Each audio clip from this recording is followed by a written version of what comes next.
Bonjour et bienvenue. Alors aujourd'hui, on va se pencher sur un document vraiment unique. Un document qui a failli ne jamais nous parvenir. C'est ça. Ce sont les notes personnelles, le carnet de bord d'un marchand russe du XVe siècle, un certain Afanasi Nikitine. Il a passé 4 ans en Inde et il a tout noté dans un carnet. Le voyage au-delà des 3 mers. Et ces 3 mers, c'est pas juste une jolie formule, c'est son itinéraire, littéralement. Ah oui, Oui, d'abord la mer d'Herbent, qui est en fait la mer Caspienne, ensuite la mer Indienne, évidemment, et pour le retour, la mer Noire.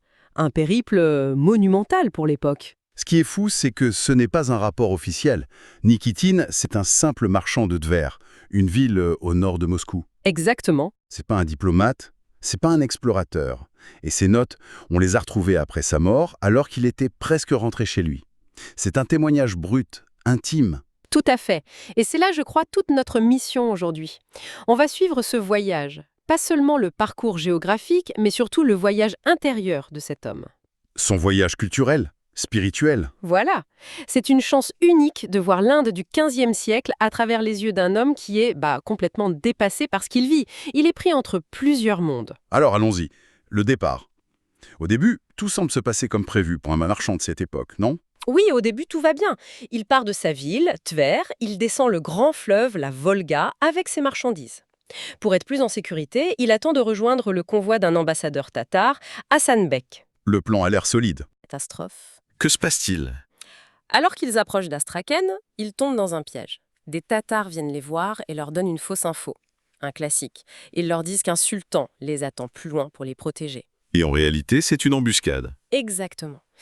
Et le piège se referme, le navire principal, celui des Nikitine, est attaqué, pillé. Il perd absolument tout. Tout. Tout. Son capital, toutes les marchandises qu'il comptait vendre, tout disparaît. Et comme si ça ne suffisait pas, un deuxième bateau, plus petit, s'échoue. Et là, les survivants sont capturés par une tribu locale. C'est la ruine complète en quelques heures. C'est la ruine et ses compagnons sont esclaves. Leur seul espoir, c'est l'ambassadeur, Hassan Bek. Et il intervient? Oui, la diplomatie fonctionne, au début en tout cas. L'ambassadeur contacte le souverain du coin, le Shervan-Shah, qui fait pression sur le chef de la tribu. Et ils sont libérés. Ils sont libérés. On se dit que le pire est passé, qu'ils vont pouvoir rentrer chez eux, même s'ils n'ont plus rien. Mais ce n'est pas ce qui se passe. Non. C'est là qu'arrive le coup de grâce. Ils vont voir ce Shervan-Shah pour lui demander de l'aide, un peu d'argent pour le retour. Et sa réponse est d'une froideur terrible. Ils refusent. Il leur dit en gros « Vous êtes trop nombreux, je peux rien faire pour vous, débrouillez-vous ». C'est glaçant, abandonnés à des milliers de kilomètres de chez eux sans un sou. Et c'est là que Nikitine écrit cette phrase terrible. Et nous nous dispersâmes en pleurant, qui de ci, qui de là.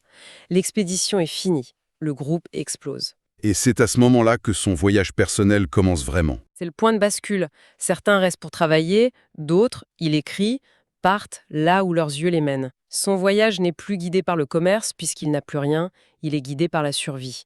Il ne peut pas rentrer, donc il est obligé d'avancer, vers l'inconnu. Et ce qui est dingue, c'est qu'il continue. Il ne s'effondre pas. Il traverse la Perse et il continue de prendre des notes. Le marchand, lui, observe tout. Il part des feux inextinguibles de Bakou, le gaz naturel. Puis il arrive à Ormuz, sur le golfe Persique. Sa description est incroyable. Un port mondial où on trouve tout ce qui naît dans le monde entier, mais il ajoute un détail très concret. La chaleur peut brûler un homme. Et c'est de là qu'il embarque pour l'Inde.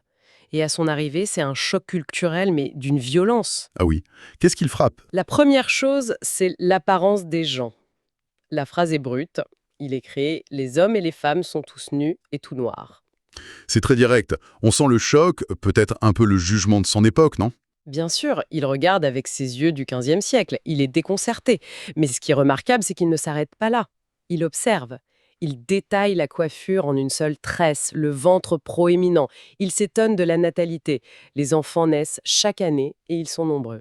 Et il y a ce moment incroyable où le regard s'inverse. C'est ça qui est si fort. Il écrit « Où que j'aille, beaucoup de gens me suivent, s'émerveillant de l'homme blanc. Il n'est pas un conquérant, il n'a aucun pouvoir. Il est juste l'autre. » L'Européen devient l'objet de curiosité. Une curiosité, voilà. C'est une perspective qu'on ne trouvera quasiment jamais chez des explorateurs des siècles suivants, qui arriveront en position de force. Lui, non. Et c'est donc en tant que curiosité blanche qu'il arrive dans la ville de Djunar, avec son seul bien de valeur, Un cheval de guerre. Un étalon qui lui a coûté une fortune, oui, et ce cheval va presque lui coûter la vie. Le gouverneur local, Assad Khan, découvre qu'il n'est pas bézermen, donc musulman, Mais roussin, russe, donc chrétien. et là la situation bascule. Le Khan lui pose un ultimatum d'une brutalité totale. Qu'est-ce qu'il lui dit? Il lui dit « Convertis-toi à notre foi. Si tu acceptes, je te rends ton cheval et je t'ajoute 1000 pièces d'or.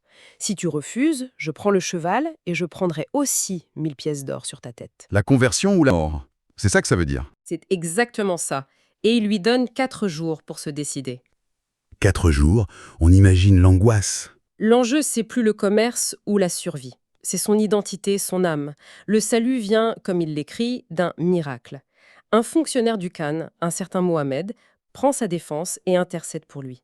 Et contre toute attente, ça marche. Le Khan cède. Mais l'alerte a été trop chaude. Et ça le plonge dans une crise spirituelle. Une crise profonde.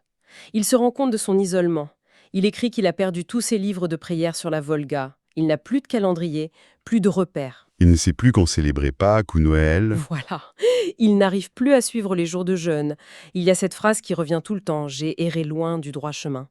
Pourtant, même en pleine crise, il reste curieux. C'est ça qui est incroyable chez ce personnage. Il ne se replie pas. Au contraire, il fait un truc étonnant. Il se joint à des hindous et part avec eux en pèlerinage à Parvat, qu'il décrit comme leur Jérusalem.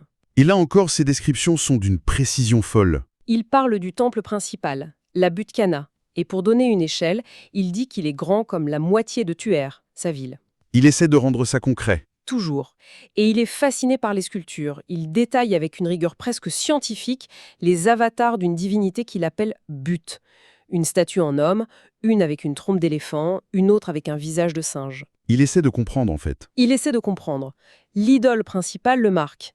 Une immense statue de pierre noire, une main levée, comme l'empereur Justinien, une lance dans l'autre. Il note même un énorme taureau de pied doré. C'est un observateur hors pair. Et il ne s'arrête pas à l'architecture, il s'intéresse aussi aux coutumes. Oui, il liste tout. Le fait qu'il ne mange aucune viande, qu'il mange 2 fois par jour avec la main droite. Il y a ce détail incroyable sur la façon de manger. Lequel? Il note qu'il se cache pour manger, parfois sous un voile, de peur que le regard d'un étranger, surtout d'un musulman, ne vienne souiller leur nourriture. C'est fou. Et au milieu de toutes ces différences, il trouve un point commun qui le frappe. Il remarque qu'il prie en se tournant vers l'Est, comme les Russes. On le sent chercher des ponts, même tout petit, avec son propre monde. Donc cette acuité du regard, il la garde quand il arrive au cœur du pouvoir, à Bidar, la capitale du sultanat. Absolument. Et là, ce qu'il décrit, c'est une société de contraste extrême. C'est-à-dire? D'un côté, il écrit « Les gens de la campagne sont très pauvres ». De l'autre, « Les boyards ont un grand pouvoir et sont très riches ». Il est stupéfait par l'opulence de l'élite. Il donne des exemples? Ah oui, ces descriptions sont très visuelles. Des nobles portés sur des litières en argent, des dizaines de chevaux en harnais d'or, des processions de centaines de soldats, de trompettistes, de danseurs. Un grand spectacle permanent. Une démonstration de pouvoir. Théâtral. Et cette puissance est aussi militaire. Nikitine décrit des armées de centaines de milliers d'hommes.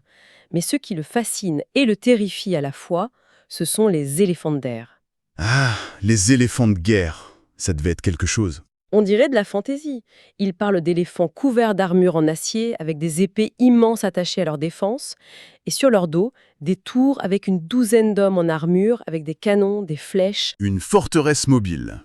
Une machine de guerre vivante et terrifiante, une vision d'apocalypse pour un homme du XVe siècle. Et au milieu de ça, le texte part dans une autre direction. Il nous parle d'un oiseau qui crache du feu et d'une armée de singes qui attaquent les villes. C'est ça. Mais il faut se remettre dans le contexte.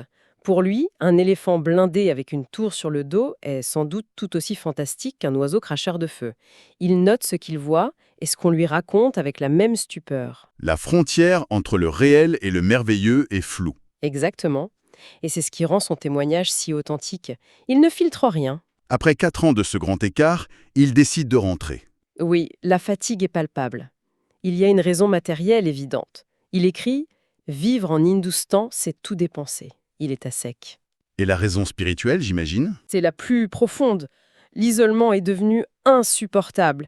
Il note avec tristesse qu'il a manqué 4 célébrations de Pâques, le cœur de sa foi. il se sent perdu. Mais le retour est aussi compliqué que le reste du voyage. Ah oui, le monde a changé, les routes commerciales sont coupées, une guerre a éclaté en Perse, le chemin terrestre est bloqué. Et il ne peut pas passer par la Mecque, ça impliquerait de se convertir. Il est piégé.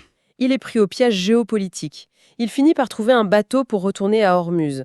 Mais le voyage est un cauchemar. Une tempête, il manque de mourir en mer. Il arrive quand même à Trabzon, sur la mer Noire, territoire ottoman. Il doit se dire enfin. Il pense être en sécurité, mais non, les autorités locales le suspectent d'être un espion de leurs ennemis. Décidément, Et il est de nouveau dépouillé de tout ce qui lui reste. C'est un cycle sans fin. c'est le dernier coup dur. Oui, il réussit à s'enfuir, à s'embarquer pour la Crimée. Après une dernière tempête, il pose enfin le pied à Kaffa, en Crimée. Il a franchi la 3e et dernière mer. Son périple est terminé. Et le texte s'achève sur des lignes absolument poignantes. C'est une conclusion bouleversante, ce sont des prières, mais elles sont mélangées. Il y a des invocations chrétiennes orthodoxes en vieux russe, suivies immédiatement par des formules islamiques en persan et en arabe. C'est le reflet de son trouble. C'est le reflet parfait de l'homme qu'il est devenu, un être à la croisée des cultures et des foi profondément transformé. En résumé, ce marchand qui a tout perdu, qui a échoué commercialement, nous laisse un document exceptionnel. C'est ça. L'importance de ce texte, c'est sa perspective. On a une vision de l'Inde sans le filtre de la conquête ou de la supériorité. C'est une fenêtre brute, humaine, sur une époque vue par un étranger vulnérable et infiniment curieux. Et on sait qu'il est mort juste avant de revoir sa ville natale. Il n'a jamais pu raconter son histoire de vive voix. Ses notes nous sont parvenues par miracle. Ce qui soulève une dernière question, je trouve. Hmm. Si son voyage avait été une réussite commerciale, s'il était rentré riche, célèbre, sans toute cette crise existentielle, est-ce que son récit aurait eu la même profondeur? La même humanité. Bonne question. On peut se demander si, au fond, ce n'est pas précisément son échec en tant que marchand qui a fait de lui ce témoin si exceptionnel pour l'éternité.